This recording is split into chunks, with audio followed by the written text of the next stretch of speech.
Okay, let's get started. Hello, and we're going to be playing mini motors tonight because I don't really feel like playing. I'm trying to figure out what I'm going to be grinding the Pioneer Season RCQs with. I haven't really found anything I like. I really liked the Rona deck, but I think it's really difficult, and I don't know how to build it exactly yet. So we're gonna be playing. So I'm between black, red, and mono green for what to play for the Pioneer season, unless something else pops up that I really like. Grease Fang's always an option still. I think that deck's good. I'm leaning towards black red because I had most of the cards from standard already. But I really like the green deck. I really like Pelucranos and I really like Karn.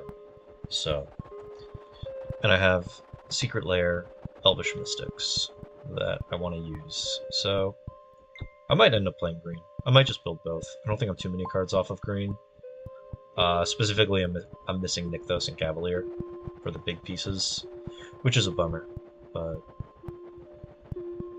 it's better than missing Karn and a bunch of other stuff too. So I'm going to be talking about, I guess, Aftermath cards today and kind of taking it easy for a little bit. I've been watching a lot of the Fish Tank recently, so I've been very distracted by that, watching that almost the entire time. I'm not doing other things.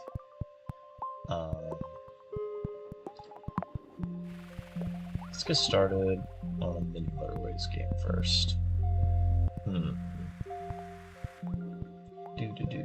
Let's do daily challenge. I'm not very good at this game either, but it's pretty fun. All right, so what are the parameters? Start with 4 roundabouts, and all destinations are circles. I don't know what that means. Oh, okay, it's this piece. So they're all small, I guess. So we're gonna do it like that.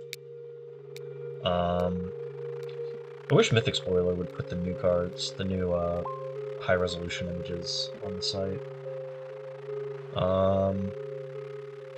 So I guess I'm just gonna start scrolling. The new card I think is really cool. I think it's interesting. I think the one thing about March and Aftermath that they were able to do is that they're really kind of pulling back a lot of old mechanics, so rather than just being throwaway, they kind of matter and they stick around a little more. I like that games kind of do that. It kind of keeps... It doesn't like waste design space that's already been used or designs that have already kind of been thought of, and kind of helps maintain familiarity for players. Like Karn is probably really difficult to read, like if it was like a couple years ago. But the fact that you can kind of shortcut the second ability to saying all of the mana he makes is Power Stone mana, and as long as you've already like experienced Power Stones, it's kind of an easy thing to understand or easy thing to grasp. Once that's already kind of like a shorthand that you're able to use. Let's connect this. Yeah. So I really like that. The 5 mana Karn.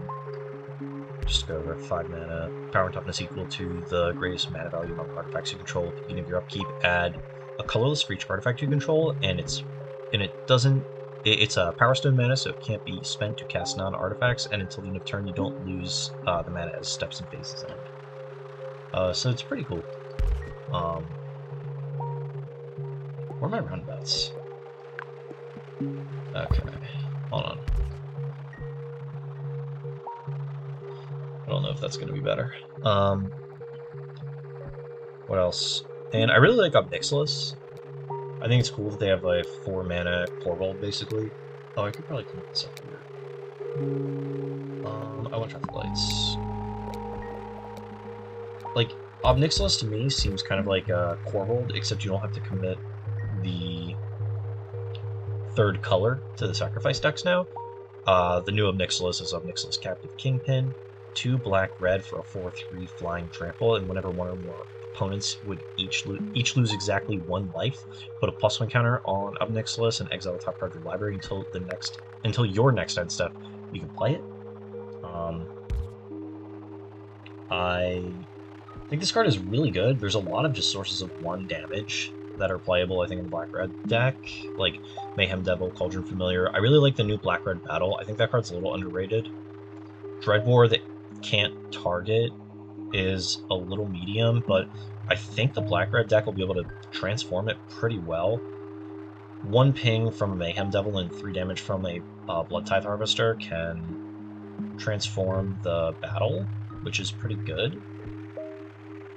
The backside is not nothing. It's an evasive creature. It's a 2/1 menace. And at the end of your turn, if something went to the graveyard from play, it gets a +1 counter.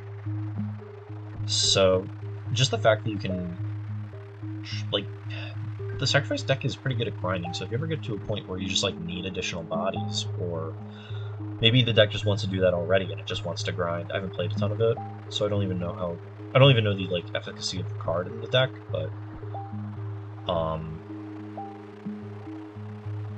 I think it's a pretty decent option. I just don't know if it has like the slots. I know there's a lot of individual pieces that need to work together to be present, and it might not just have the deck just might not have room for something that just trades for a card and doesn't really fuel anything. I think I'm gonna go this way and put it around about here. I'll direct them this way. Put some traffic lights here.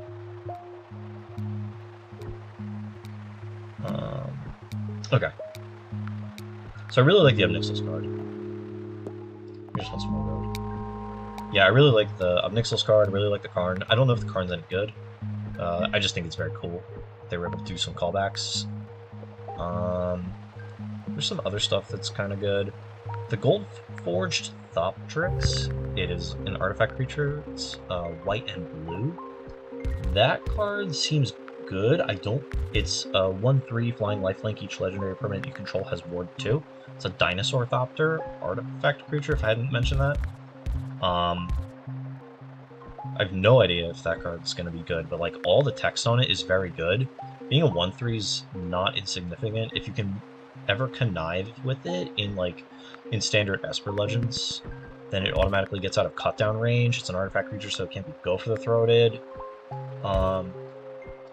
People, as far as I know, are on fewer Abrade than go for the throats and cut downs. So the fact that they need an Abrade to tag it is pretty big, and it's just another layer of protection for your other legends. Like playing Thoptrix on 2, Rafine on 3, and then using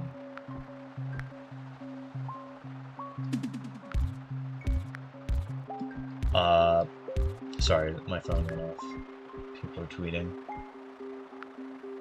So if you went turn 2 Thoptrix, turn 3 Rafine, attack, connive, a counter onto the Thoptrix, I think that's pretty hard to beat.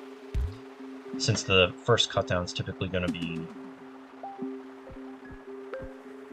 tagging the Skrelv or maybe a Thalia, if this is going to be a turn 4 kind of thing. What else do I want to connect here? Maybe. This way I can get this card connected over to there, to the far side. I don't know if I have to connect this house.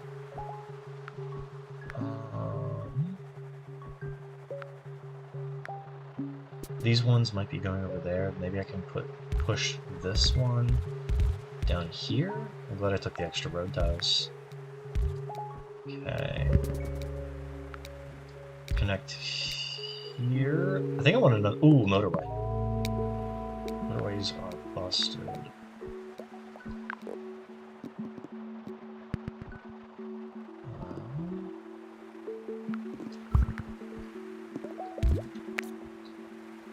Okay. I'm gonna pause it. So I want to get the motorway over to here, and I want to kind of make a little neighborhood over here so I can just move all of these cars over there.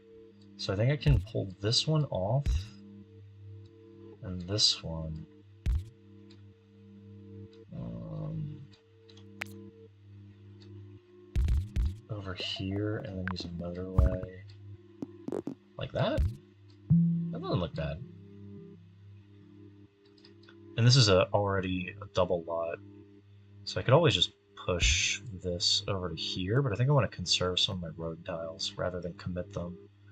I can pull this car up here though, so this way these cars can feed into this one, or this store, and I can probably point this one up here, so this way hopefully they'll go over here.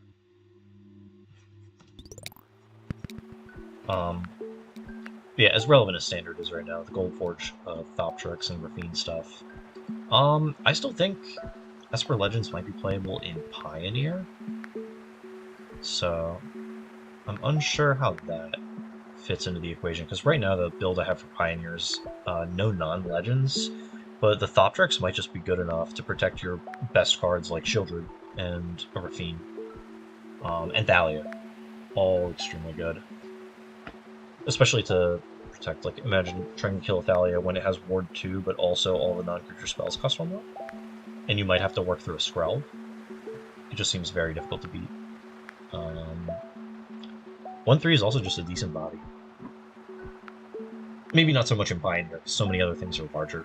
Bone Crusher Giant is just a 4-3 as it is, and all the reach creatures out of Mono Green are just way larger than a 1-3. But either way, I think Thoptrix is at least going to be interesting, and maybe not interesting, but at least powerful in Standard. What else? Sarkhan Soulflame is pretty cool. It is 1 blue-red for a 2/4. Dragon spells you cast cost 1 less to cast, and whenever a dragon enters the battlefield under your control, you can have Sarkhan become a copy of it until end of turn, except its name is Sarkhan, and it's legendary in addition to its other types. So I'm already like kind of close to wanting to play Stormbreath Dragon in Pioneer. It doesn't die to Power Word Kill, but I think Go for the Throat might be coming around to replacing it. Alright, let's pause this. Go for the Throat, I think, is coming around to replacing Power Word Kill in a lot of instances at this point. But it is still a 4/4 haste creature. Pro-white is pretty good against a lot of the removal out of blue-white. Still not great against counter spells, but the fact that you can just play Sarkhan on 3, Stormbreath on 4 then, and attack for 8 in the air is pretty good. I think Stormbreath's ability is still pretty fine in a lot of the longer games. Not that you want to have 7 mana to throw around, but it's just more support for Invasion of Tarkir, it seems like, which I think is already a good card.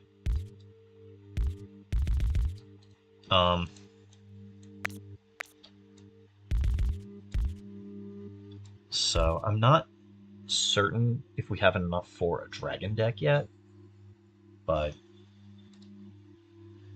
it where am I backed up? I'm backed up here, and I'm backed up here, which means I need to connect this, and maybe I need to move this motorway over there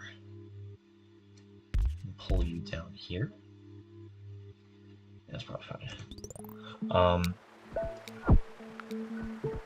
But along with the Sarkhan Planeswalker, the 3-mana one, that I think it rummages and makes mana for dragons, if I remember correctly. It's from one of the core sets.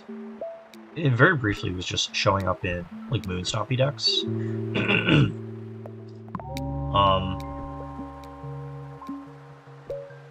So I'm wondering if just you have multiple 3-mana Sarkhans now to power out dragons, it seems like, on turn 4. So on turn 2, you could play the Invasion or the Searing Spear thing from Tarkir. There was a dragon check spell that was just 2 mana 3 damage, and if you revealed a dragon, it dealt 3 to the player, I think, the opponent. I don't know if that's been errated to hit Planeswalkers as well, but that doesn't seem too bad. People are playing a Braid, but a Braid is a little better. maybe this dragon deck wants to be kind of like aggro control almost, where you're dealing damage while also being aggressive and kind of handling some threats. Like that might be just exactly what the deck wants.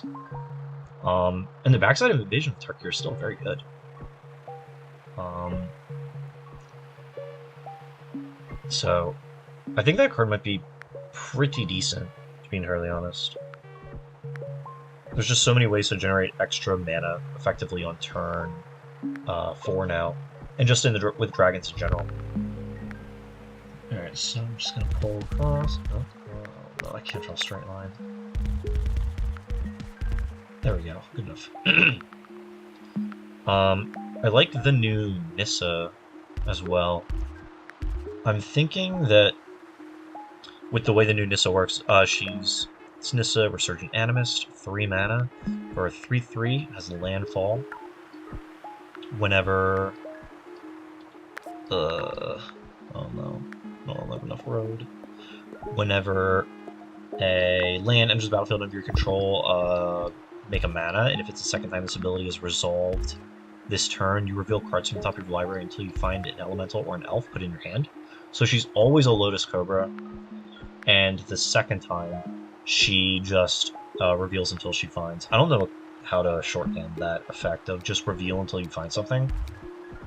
There's got to be something, some way to phrase it.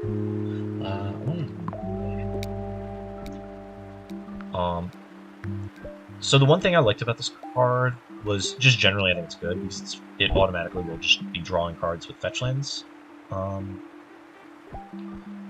But the other thing I like about it is I think in the Elemental Glimpse deck you don't need to play white in order to continue to generate mana on like a combo turn.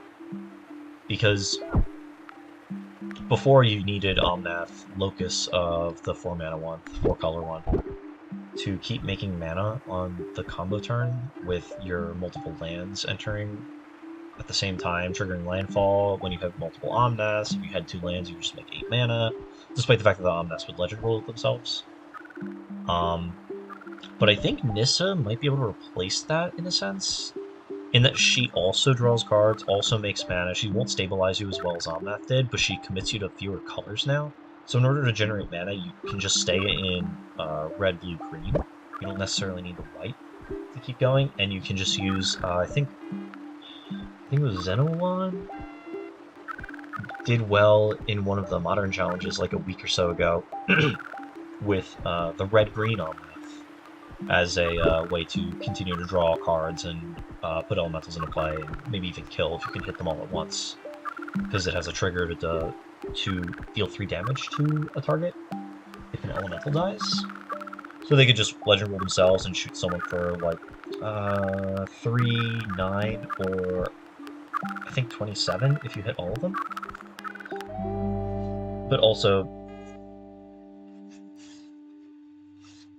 so you can use that as a way to win the game all on the same turn. Back to the menu. As a way to win the game on the same turn, now that Nissa can produce the mana. Along with just untapped lands, but that deck has a lot of tapped lands. Poor Colony Garden will do that. It also just might show up as a fair card.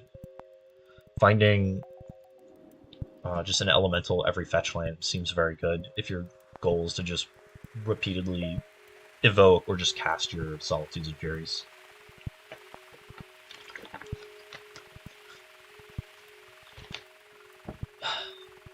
And what else? I like the new Niv Mizzet as well.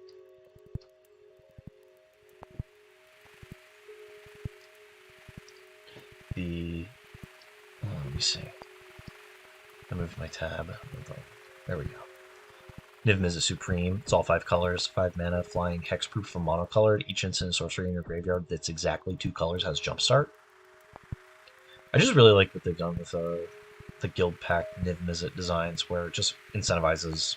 Same thing with Invasion of Ravnica, where it's incentivizing 2 color pairings exactly without being too heavy-handed, it seems like, or too deliberately referential. Because it's not difficult for a card to just be 2 colors, but the fact that Niv Mizzet can like call out the guilds without explicitly calling out the guilds, I think is cool. And same thing with Invasion of Ravnica. deliberately doing things with two color pairings rather than needing to name drop guilds. I want to play Cosmic Rebirth. It's 1 green, white. It's an instant. Choose target permanent card in your graveyard. If it has mana value 3 or less, you may put it onto the battlefield. If you don't put it onto the battlefield, put it in your hand, gain 3 life. I want to play that in the Bant Value Ephemerate Walls deck that I was playing a few months ago at this point. Just to rebuy things, and especially at instant speed. And the floor is just rebuy a wall and draw a card, gain 3 life. That's not exactly super exciting, but I think when the ceiling is instant speed rebuy a Teferi, I think that's kind of good. It might just be not powerful enough for Modern, so I could just be pretending. But I like the fact that it doesn't have to be a 3-mana card. You can just find anything and pick it up, like a Solitude. Where do I want to go? Did we get a new...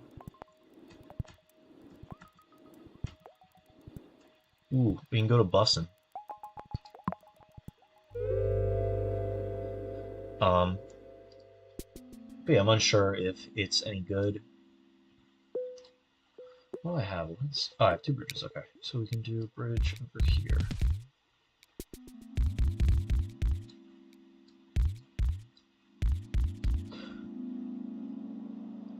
But yeah, I don't know if it's any good, but I do like it.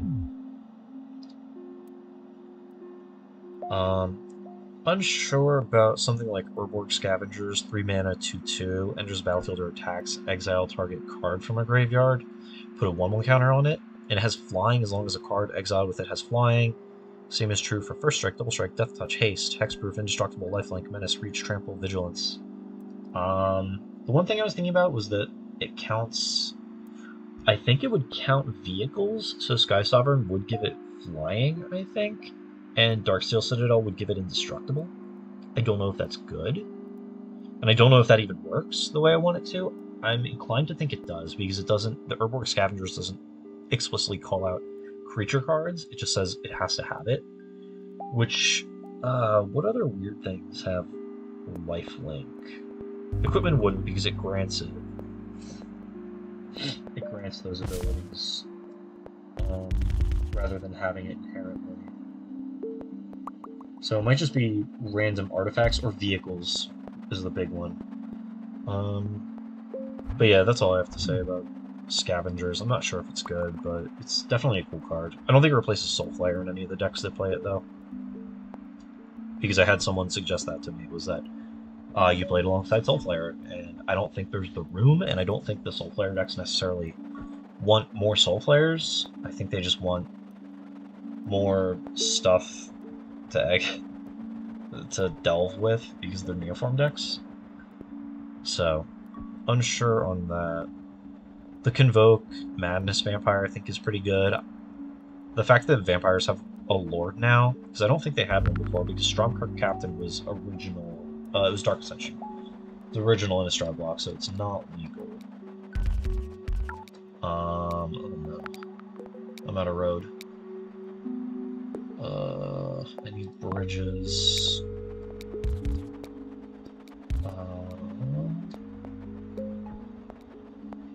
What is the best way to connect to this?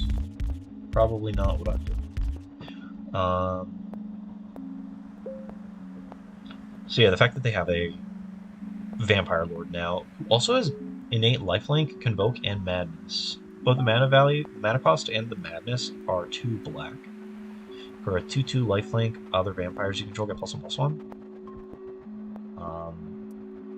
It just seems very good. It's just very solid for a Lord.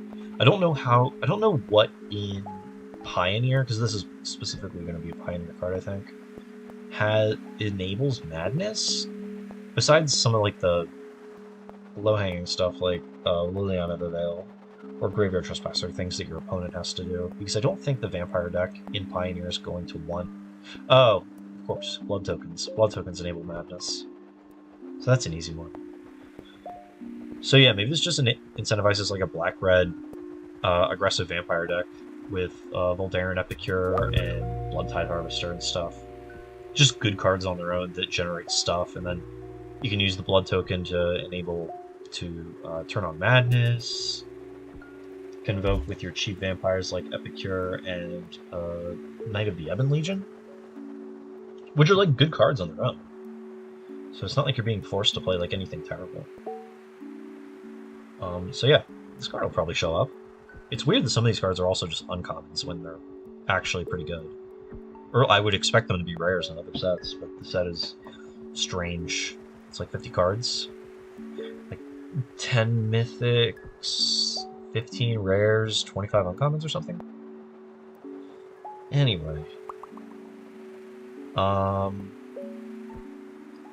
Filter Out seems pretty good. It's an instant. It's blue. It's 1 blue blue. Return all non-creature non-land permanents to their owner's hands. I think that card's pretty good. I actually have no idea. The fact that it's non-creature but an instant is really good. It might be a sideboard card, and it might just be better than I don't want to say better than Hurkyl's Recall, but it might be better in the formats that don't have Hurkyl's Recall. Pioneer? I think a lot of these cards are going to be pretty good for Pioneer. Like, honestly. It might not be powerful enough for Modern, or most of the cards might not be powerful enough for Modern, but I think a lot of them are pretty good for Pioneer. It's also weird that there's like a green sub-theme of supporting Legendary, when it seems like Esper had been like the best Legendary cards previously, between Animus Might and Nashi, and there was one more. It seems like there's kind of like a concerted push to support like green legends. Oh, there's the Ward Aura that gives it a mana ability. It's just very strange. Where am I at? Still around, I guess. Right about here? No, of course not.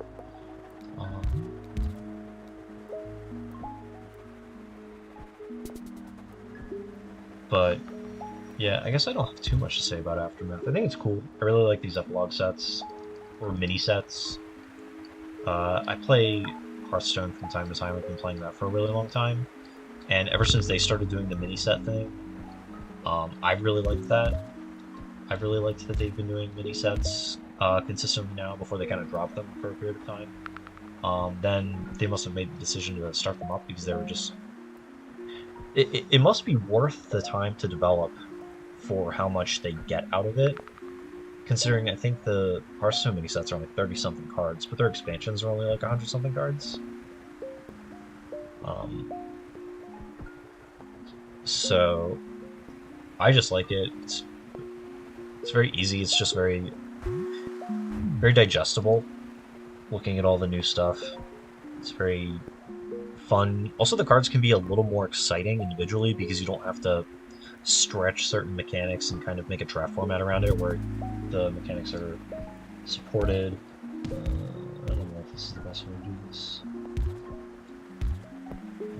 Probably not. I think the best way would be connecting here. And this one. We don't have to build a set around a draft format specifically. I think you get a lot of leeway of just doing things that are kind of cooler and more exciting. But you know, again, I don't make this stuff, so I really have no clue. I can only assume.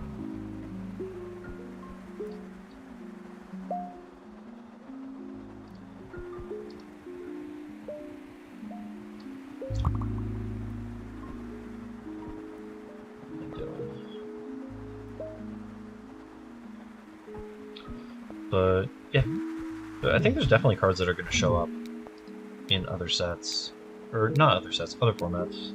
But I think there's a lot here for Pioneer. I like that they're just supporting random things from the past, like humans. There's 2 humans cards that I didn't mention either. There's a Jarina Dauntless General 1. It's a white black for 2/2 enter battlefield. Exile target player's graveyard, sacrifice Jarina, humans you control gain hexproof and indestructible till the end of turn. She's a human soldier, and then there's a soldier, a human soldier. It's Coppercoat Vanguard, 1 white for a 2/2 human soldier. Each other human you control gets +1/+0 and has ward 1. I think those are pretty good. I think they're going to be pretty good in Pioneer. I don't think Coppercoat Vanguard's going to show up in humans. It easily could though, and Jarina's good enough on her own as a Wrath Insurance Exile Graveyard when graveyards are probably at their best. Maybe not at their best, but they're just very incidental, and it's nice to have sort of, quote, free graveyard hate in your deck somewhere. Especially on a card that you already want to play. There we go. There we go. Okay. So, General Kudra was previously the humans' graveyard hate, but I think they came in a little low on his graveyard hate ability. Considering Ikoria came out a year after Theros, he requires a human enter the battlefield to exile just a card, whereas Jarina just comes in and nukes the entire graveyard. She's not a lord though, so she's definitely weaker than Kudro in regards to just like goldfish speed, but I think she's easier to cast at the correct time because she's so much cheaper. It's easier to just cast 2 humans in one turn, with one of them being her, rather than trying to fit in General Kudro. And she just seems like she might be more impactful when you need to just get rid of the graveyard.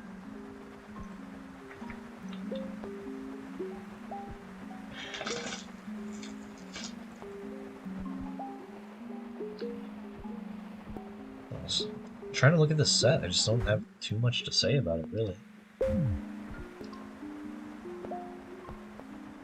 I liked the Tranquil Frillback until I realized that I can't choose the same mode twice or more than one time.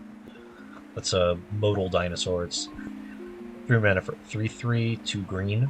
Enters the battlefield. You can pay green up to 3 times. When you pay this cost 1 or more times, choose up to that many. Destroy target artifact or enchantment. Exile target player's graveyard. Gain 4 life. You can't choose gain 4 life 3 times like I wanted to, or choose the naturalize mode 3 times. Then I think that card would be really good. Really be a really good singleton in Yawgmoth, which is it's one of the decks that I always go back to and play in Modern. I really like that, and I guess Creativity are kind of the 2 that I keep going back to, and Prowess. Like those are my 3, at least currently. Yawgmoth I've been going back to for over a year though, so I don't use roundabouts. We're gonna put a roundabout though. Here? Yeah, okay.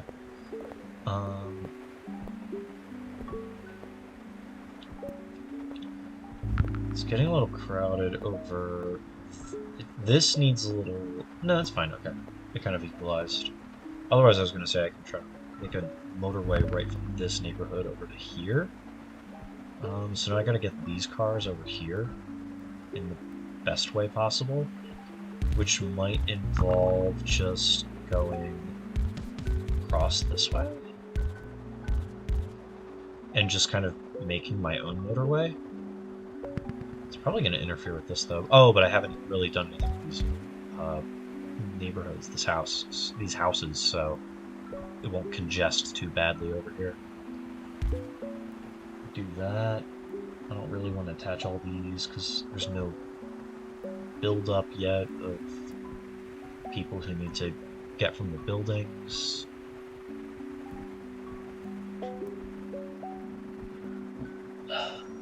But yeah, probably playing another RC2 this weekend. We'll see. I'm leaning towards Black-Red for Pioneer. I also don't feel particularly compelled. If the event this weekend wasn't at my local store, I probably wouldn't even go and just take the weekend off and do something else. But it's at the local store, so I feel compelled to go hang out and play. So I'll probably play Black-Red. I think I have all the cards, or at least I can borrow the last couple. I have no idea what 75 I will play though. I'm trying to play 2 Mystery Shadow main, but I keep sideboarding it out on Arena. But I guess it's awkward on Arena because Lotus Field I don't think is on Explorer. And that's one of the matchups you want the card in deck for. It's like that in green. are the two big ones. It's also probably pretty good against the Black Red Sacrifice deck, which I know is intended to have a good matchup against standard Black Red, or regular Black Red. There we go. Bridges. Yeah, like traditional Black Red. Can't use words like standard or else it has connotations. I gotta get someone from over there. There we go. Hopefully that's good enough. I know some people are on 4 Shieldred in regular Black Red, so I might have to borrow a 4th copy, because I don't want to buy a 4th copy. But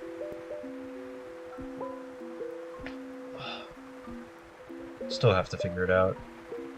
I want to try the new battle, because I think it's good, but I think maybe it's just not good enough for regular Black Red. I think it might just fit better in Sacrifice. I think a lot more of the components of that card make sense for the Sacrifice deck rather than just regular Black Red mid-range. I was talking to someone on Twitter and they were saying it really overperformed, but I don't think you can transform it as well as you can in the Sacrifice deck, because I think things just kind of line up better between like getting random points from Mayhem Devil or having random 1/1s to attack with. Oh man. I'm gonna take these guys and use a motorway to get them over there. There we go.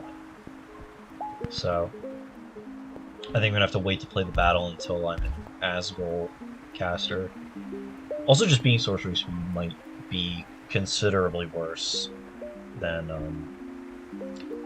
if it eats into Go for the Throat slots at all. I'm playing 2 right now. And so they're kind of like eating the sort of the Dreadbore slot. My friend told me though that not being able to point Dreadbore at Karn against the mono green deck is going to feel probably the worst. And I don't doubt it, considering I've played against the green deck now with Rona. And having an Edict against them when they just go turn 1 elf and you don't have turn 1 push is probably going to make the Battle of Asgol just never do what I want it to in that matchup specifically. Having Edicts, though, has been really nice against stuff like Graveyard Trespasser, or just having something that's fairly flexible against, like, Planeswalkers and any size creatures. So I'm probably going to be on single Dreadbore in the deck, but I'm probably moving away from the battle.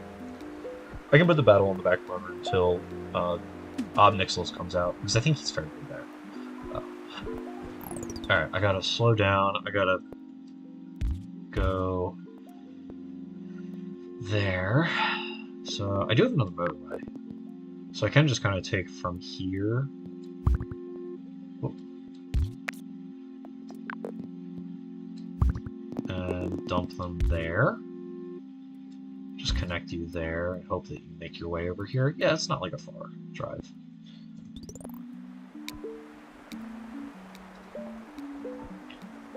So I will be playing with that once Aftermath goes live on Arena, which I have no idea when that even is, but I'll probably like the Sacrifice deck though, because I really like putting triggers onto the stack and all the tiny chip damage.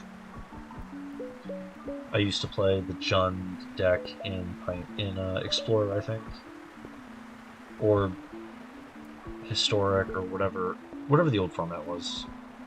And I get to play Meathook Massacre again, which I love that card. I could probably play it in Black Red, and I might, just because I like it. I might just kind of go, I might just pick all my cards for this weekend based on vibes. Play some Invoke Despairs, play some Meathook Massacres, play some Kolaghan's Commands and Abrades. I think I'm going to play the Mutavault version, though. It just seems very good. Just the fact that Misery Shadow and Mutavault let you use, like, every single mana, it seems like, during all of your turns, and take the most actions possible. Which I think is very important for a format like this, where you need to, like, squeeze out your edges, I think, especially in the Blackbird maps. It doesn't really help you when someone just like jams the good, like the really, really powerful, obnoxious cards against you, like Karn. But I think I'm gonna put this like that. But I think it's important in any of the mid-range matchups, and with like Black-Red still being such a popular deck, I think having the Mutaballs puts you at such an advantage.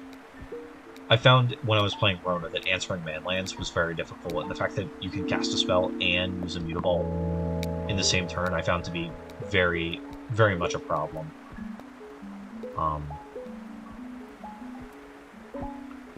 Because you just can't do anything about it, sorcery speed. And you have to always respect it, basically, and once you're holding up a Go for the Throat or something to kill him. Oh, it can kill Mutavault. Okay.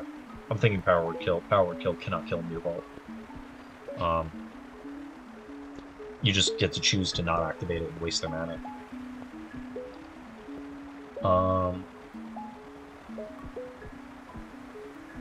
So yeah. I don't know how well the colorless lands are gonna be in the deck where I'm trying to play Invoke Despair. So I'll make sure I include Urborg in my mana base as a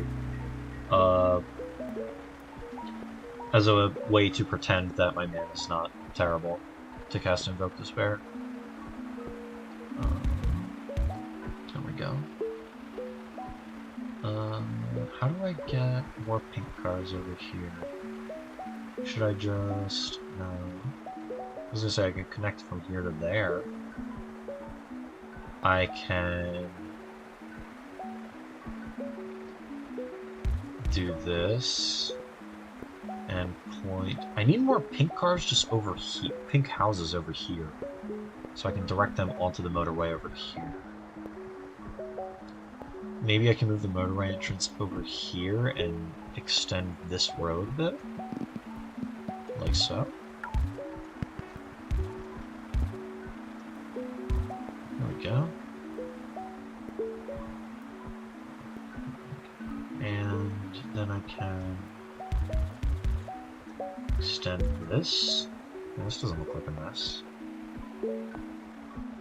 Where's all the congestion at? So, yeah, we just got this guy here now. Demanding cars.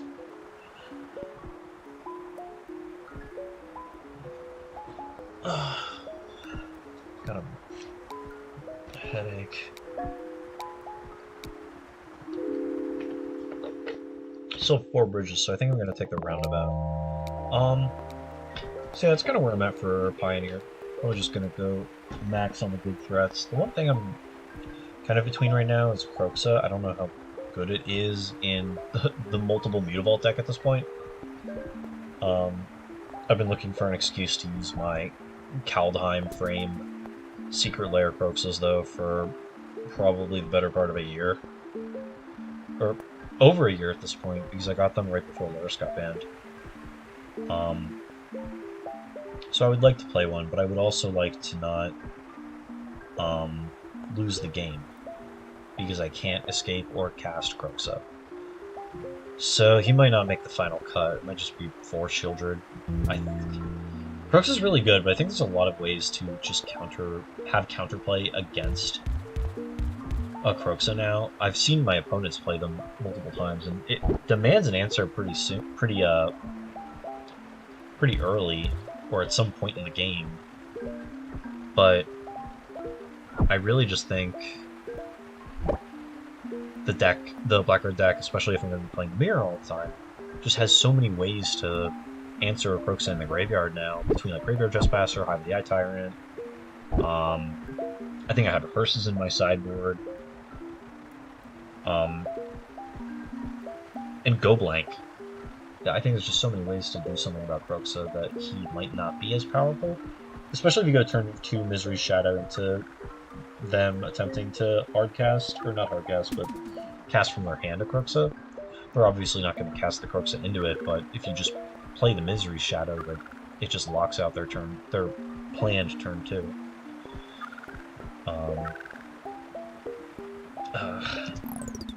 How do I get guys over here? Looks like the building's queuing up additional people too down here. This one might just be done. 8:15's not bad, I guess, for a first try when I'm not good at the game.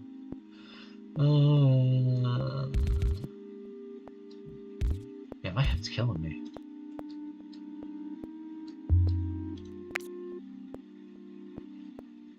What else?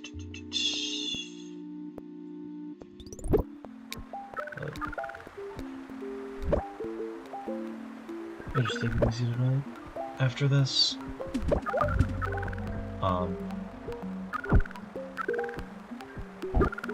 Started Rising of Shield Hero as well, anime-wise, the other night.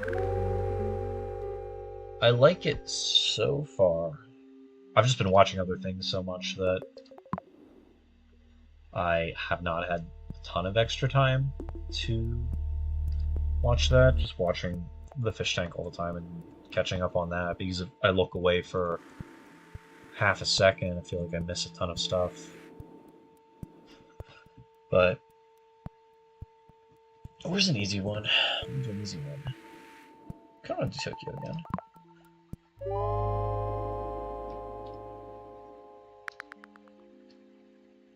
But I'm gonna be eager to watch it. It's nothing happens, but at the same time, everything happens on the Fish Tank all the time. I think over the weekend, last weekend I was busy most of the day, so I didn't really get to keep up on it, and it just felt like I missed everything. And then this past weekend, I think I was busy like 1 or 2 days, and I just missed. It felt like I missed like a week. But that entire show is a mess. They really need a little bit of a lull point too, because it seems like everyone on the show is getting burned out.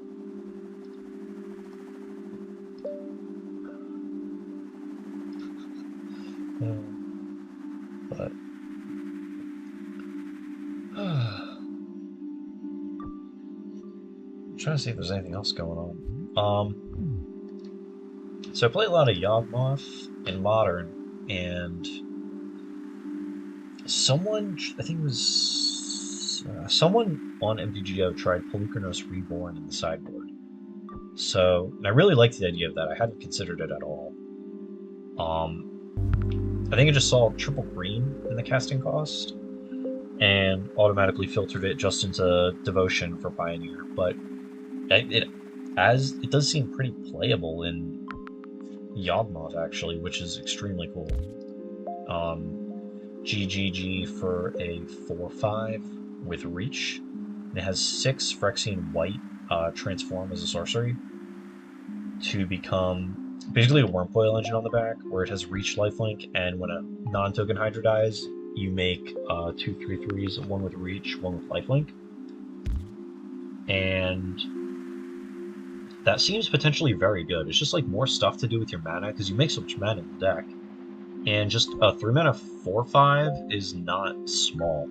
Turn 1 Elf, turn 2 Polukranos, I think is just like really good at defending against anything your opponent can do at that point, and also like presenting a clock. They can't really attack like a 1/1 channeler into it, whereas if you played an Endurance, they might be able to like trade a channeler and a bolt for the Endurance. Not fantastic on their part, but it's possible they might want to do that at some point. The Polukranos blocks a Ledger Shredder for longer.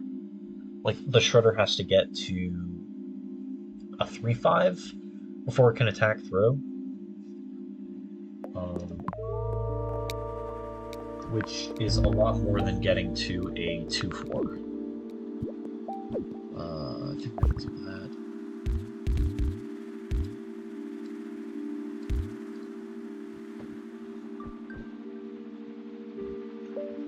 So someone needs to double spell twice for the Shredder to be able to attack through a Polukranos. And the Polukranos, just, if you attack with Exalted, it's just 5 power, which is a really fast clock.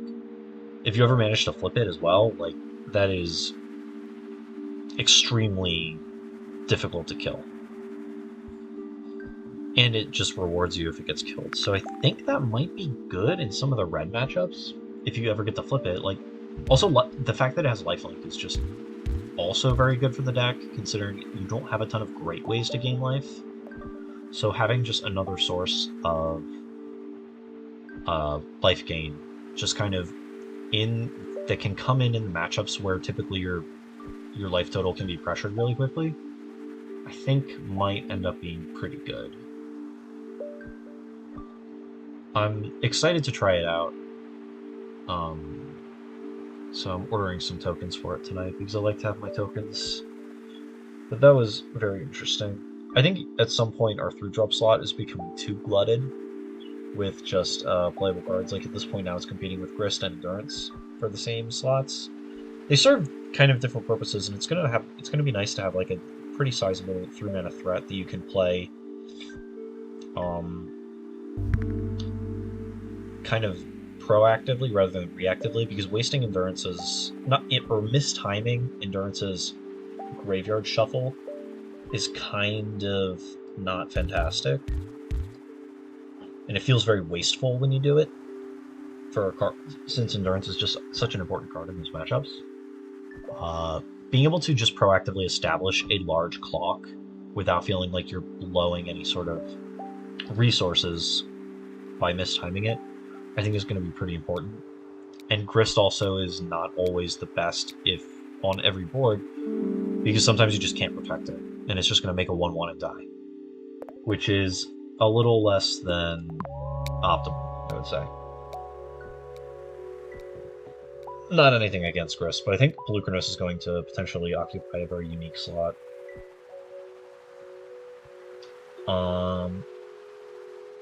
I don't think it would come in against Scan, because it doesn't really do too much there. It's very large, but that's about it. I don't think it's going to be for those matchups, though. I think it's going to be for the matchups where just having a creature that has lifelink might be good, and having a creature that's just small cost, big body is going to be good. And any sort of racing situation.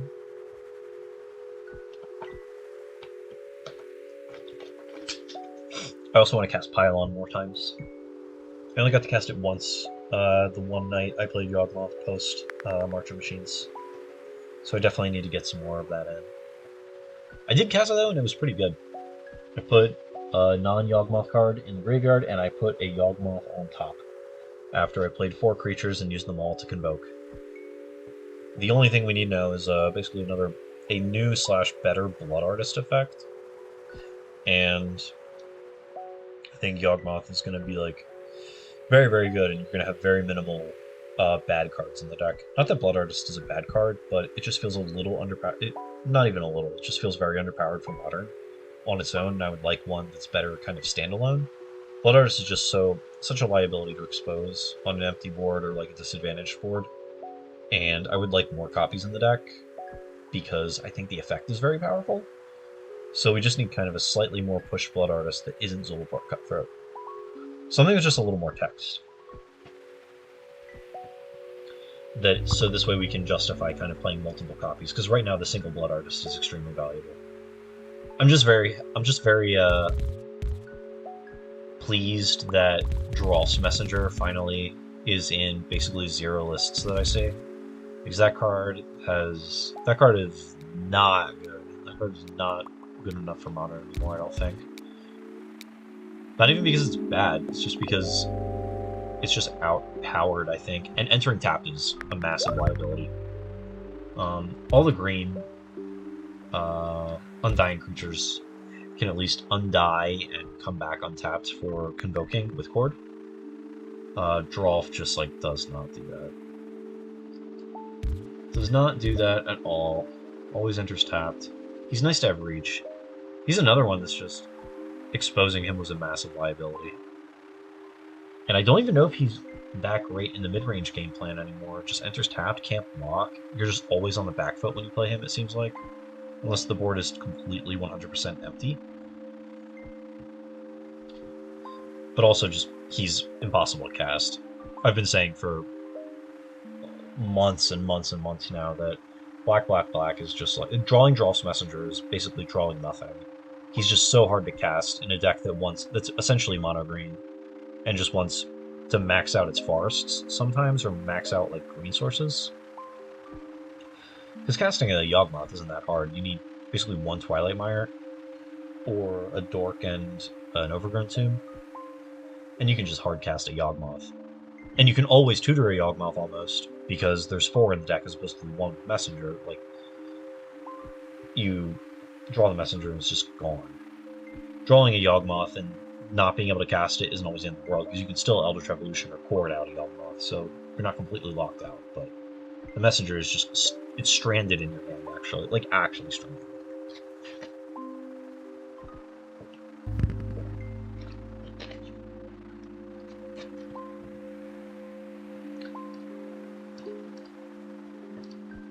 So, okay, we got the white building. I'm gonna make a little spot over here and connect a motorway over there. Excuse me. Alright, there we go.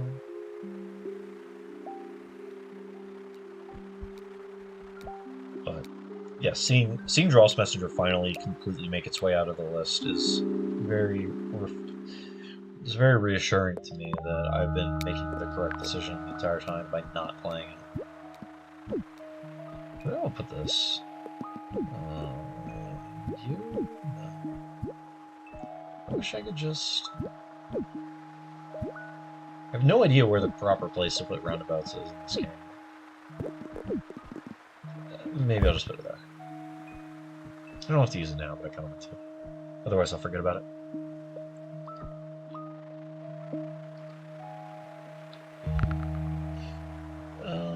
Let me just attach this to the roundabout. There we go. That's the way it's intended.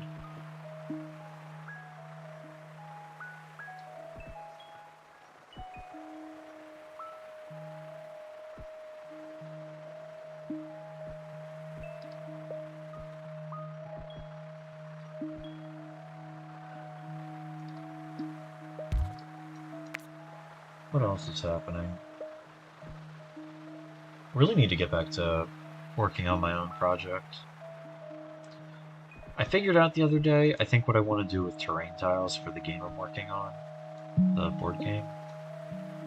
So, and that was a major block for me, was how to handle different terrain and how to make it easy to, how do I want to phrase it? I want to move this over here first, though, and connect this, and then connect these. Easy to kind of process at a glance, and how to differentiate what happens when you're on each terrain type of space. Am I out of bridges? Oh, crap.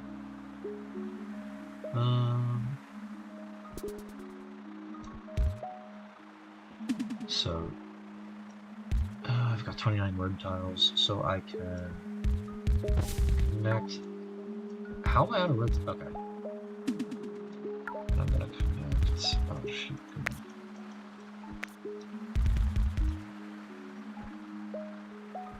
on. So I have 3 different terrain types, and I think I figured out how I want them to each be different. I still might tweak some things, and I need to write it all down. I have it on a sticky note because I came up with it at work and on my drive to work, so I need to, I think I want bridge instead of motorway. So it gives me more road tiles, so now I won't run out after making mistakes. And then I just need to make another handful of pieces, because I think I have the core rules. Once I figure out exactly how I want terrain to work, I'm going to have the core rules down, and I'm just going to need to populate it with pieces, and then have people play it. Which is nerve-wracking. But figuring out the last handful of characters and game pieces and how they work, because I'm trying to be very deliberate with how I design pieces, game pieces, rather than be kind of haphazard and assume I can change it later, because I want them to all be very deliberately made so that they work with the game system in a particular way. And it's very difficult to explain without explaining the entire mechanics of the game. So I don't really want to get into that right now. I haven't looked at the game in months at this point. Um, so I really want to sit down and probably revise the rules again and run through it and make sure it's very simple to explain and grasp, because I've found that when I make my game and come up with the ideas, I have a lot of trouble kind of explaining them initially, and I need to make sure I go over it all once again and figure out how to explain it before I kind of begin talking about it too much. But it's something I've been kind of working on off and on for a few years now, and it's nice having an idea that you can keep going back to, and you keep working on it and don't give up because you actually believe in it. So I'm really hoping that it can come together into something, because I think it would be kind of fun to play. Because that was basically my goal, is make something that I wish existed that I could play. So we will see how that shakes out.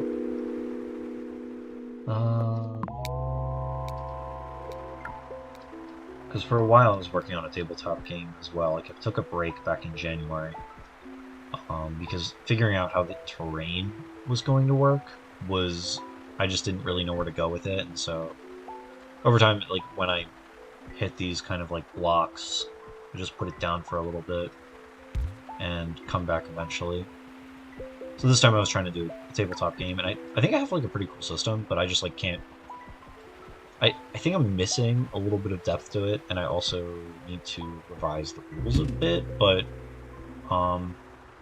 working on that and getting a little feedback on that, I think, is going to help me with this larger project as well. The board game itself.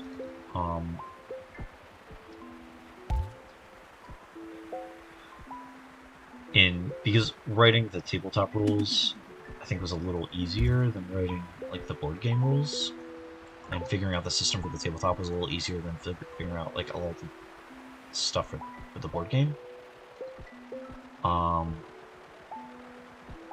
And kind of clued me into a lot of things that I would need to include. And it was just really nice working on that, which was kind of felt like a smaller scale. Hold on. So this way, like, once I step it back up to the board game, I like have a lot more things that I've kind of learned from it.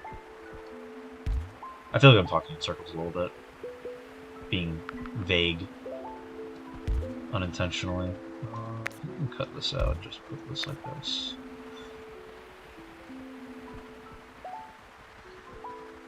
But yeah, it's difficult for me to set aside time too. Not because I'm exceptionally busy, but because I'm lazy. Because I'm lazy and I have difficulty budgeting time and clearing off a space and putting pen to paper. Because I do a lot of thinking about it when I'm driving long distances, so I'll probably be doing some thinking about it again tomorrow.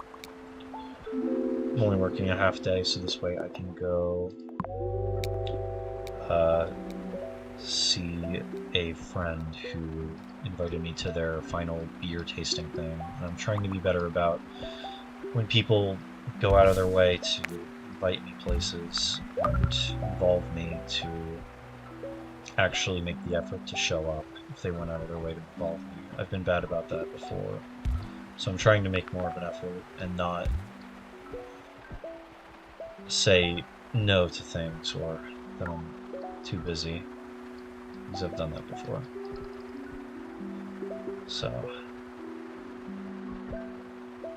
trying not to miss out on too many things like that. Either way, it's going to be a far drive. But I'm probably going to be glad I went. I'm trying to support my friends more.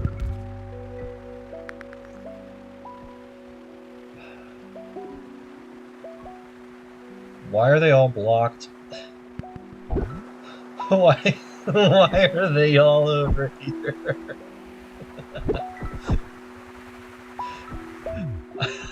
I think I messed up with my motorway placement. No. Uh, how do I get more purples over there? Oh, my throat is killing. My throat is really scratchy today. Earlier today, I woke up and felt like I was maybe getting a cold again, which I really don't want. I really don't want to get sick again. I've been sick so much the last year or so. So I'm really hoping that this is not getting sick. But I have no idea. I have a headache and my throat's a little scratchy. This is not good. None of this is good. My purple building is all blocked. And I'm running out of roads. I'm just... Oh no. Oh no, the parking lot. They're all backed up.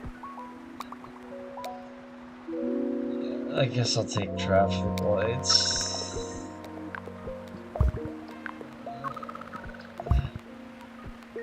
This'll help, right?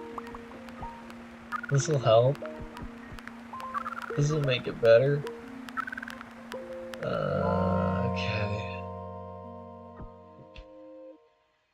I only got 562? These games are long. I think I'm playing only on 1x speed. I'm not playing on the highest speed like I usually do. Ugh. Oy.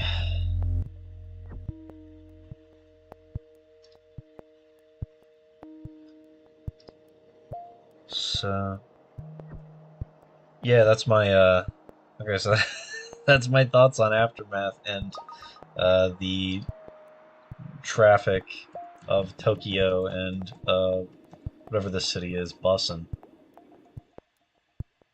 Yeah, Busan, Korea. Thanks for joining me tonight. I'm gonna try and regularly stream on Tuesdays and Thursdays. So, I'm gonna call Vroom Vroom. Yes, Vroom Vroom. Did you just get in? Just stop in while we were backing up traffic in Tokyo? We started with the daily challenge and then we tried bussing. So yeah, yeah, bussing. Bussing for real, for real. So that's a discussion of Aftermath. Oh, you were asleep? It's 5. It's almost 6. You missed me rambling about the Aftermath cards. Not that you missed much.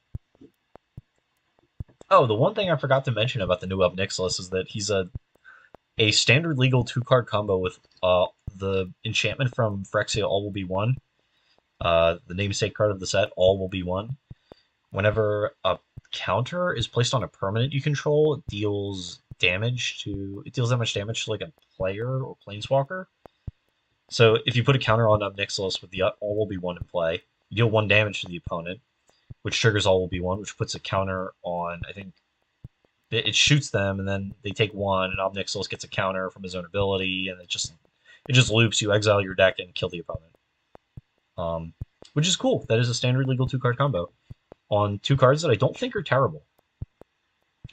I'm gonna pull up all will be 1 right now. I want to see if it counts battles. And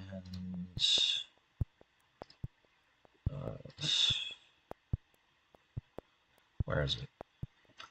Whenever you put 1 or more counters on a permanent or player, so it does count battles. All will be 1 deals that much damage to target opponent creature and opponent controls, or planeswalker and opponent controls.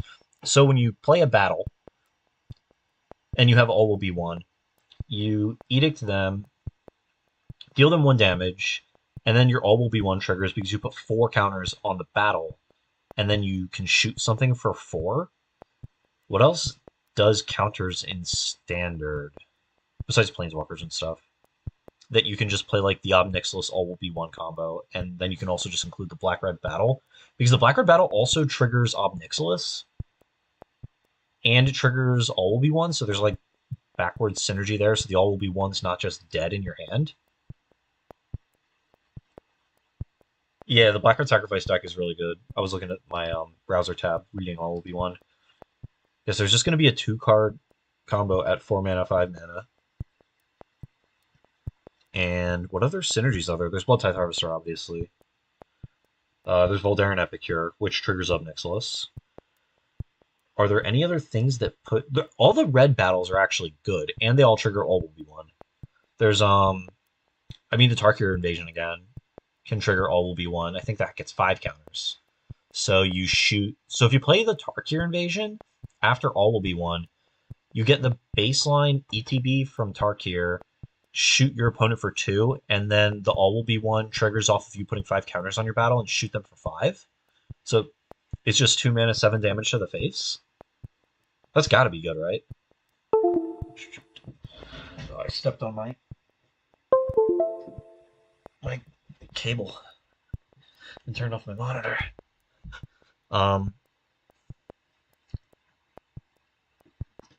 Yeah, that has to be good. And it's just early game, it's removal, so it's just 2 mana shock, which isn't bad, which isn't great, but it's not horrible. And I wonder if that'll be just the all will be one will just be good enough to include in Pioneer Black Red, because I think the Ob Nixilis is good enough. Like it just seems like smaller Corvold that doesn't stretch you into a third color. Huh. I'm definitely gonna have to think about that. I'm looking forward to Pioneer Black Red Sacrifice post Aftermath, just because I want to play with the Ob Nixilis. Everything just seems very good. It is a good time to own your Pathways and your Haunted Ridge, and your Black Cleave Cliffs, and your Mutavaults. Very good. I'm wondering what the Sacrifice deck's bad matchups are, other than just like drawing all ovens, no, nothing else. I guess your bad matchups. I wonder how bad the black-red matchup is, because Shieldred doesn't seem too good against you. You can probably do something about it now and kill it. Maybe you can't still, and it still is just like one of the fastest clocks in any fair shell in the format in Pioneer. But maybe Misery's Shadow is just like too terrible to play against, because that seems awful. Exiles your cats, exiles Croxa, Mono Green is bad. As the Sacrifice deck? When you're playing the Sacrifice deck, was the Mono Green matchup better or worse or about the same as when you're playing just like regular Black-Red? Because I wonder if you can just build your sideboard with beating like green in mind, because you're already favored against you can't ping their stuff, and they have Karn. It's very true. All very true.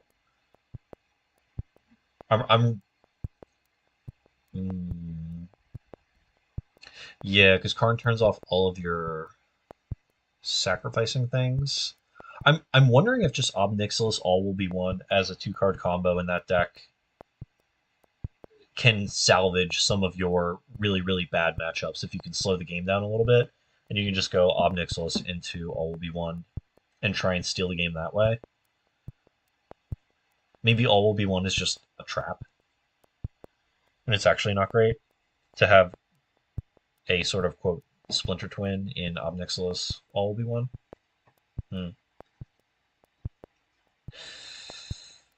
It's very tough to say.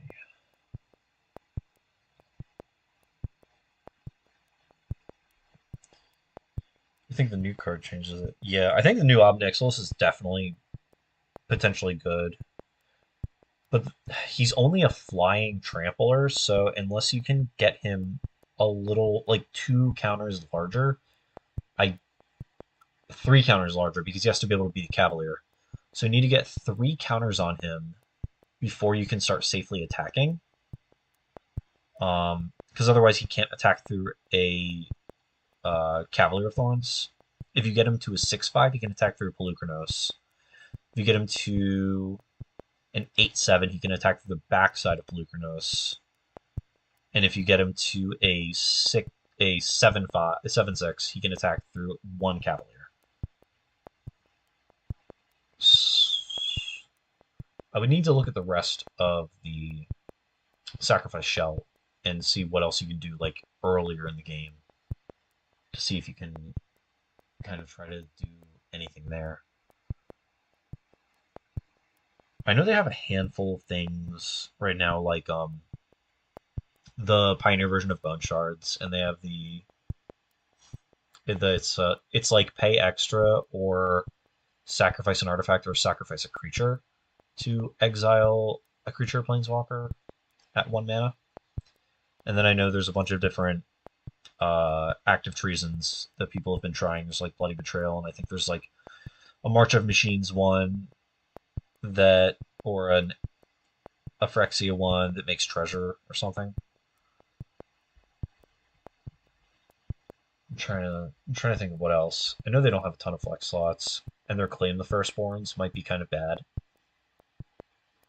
Well, in the green matchup, I mean, you at least can steal Pelucranos. That's the one thing it has going for it, is the fact that they have so many more 3-mana creatures now, and Claim the Firstborn only takes 3-mana creatures, so if they're heavier on that, trying to stabilize, it might make the claims a little better, because then you can just sacrifice what you get. Cleanly answering an Old Growth Troll seems pretty good for whatever that is. If you can go like turn 2 Harvester, turn 3 claim their troll, attack like Kiora or Karn or something, and then feed it to an oven, that seems pretty nice. But I'm just trying to figure out if there's going to be any other ways, any other things you can do in the sacrifice deck to kind of improve the green matchup.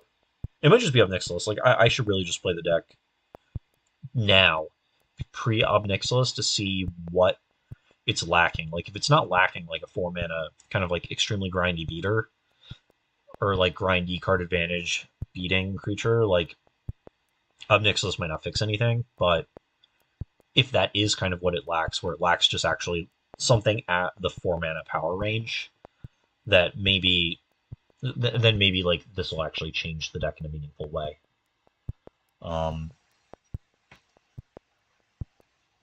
Once it comes out, though, it seems like it's going to be pretty bad to be the black-red mid-range deck, considering the sacrifice deck is supposed to be designed to beat you. So I might have to switch or just play the green deck. So that's what in between. Is it black-red deck or green deck? But that's it for tonight. I'll be back on Thursday, hopefully. I'll tweet out if I'm going to be streaming on Thursday, but I'm trying to get into a routine and a rhythm and just stream those 2 nights, see how it goes, and then maybe do another. I run out of time, though, during the week. So thanks for stopping in. Thanks for hanging out and watching. I will see you soon.